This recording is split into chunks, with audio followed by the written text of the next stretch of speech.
मित्रांनो, माणसाने जीवन जगत असताना जास्त विचार नाही करायचा.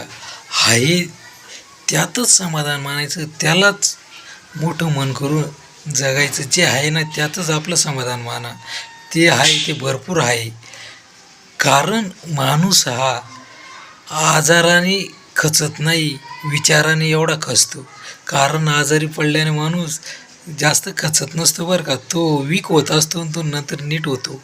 पण विचाराने जो वीक होतो ना तो माणूस, जो खचतो ना तो माणूस नीट होत नाही बरं का. म्हणून माणसाने आयुष्यात कधीच विचार करायचा नाही. विचार करणारा माणूस हा खचला ना, तो आयुष्यात पुढं जाता येत नाही त्याला.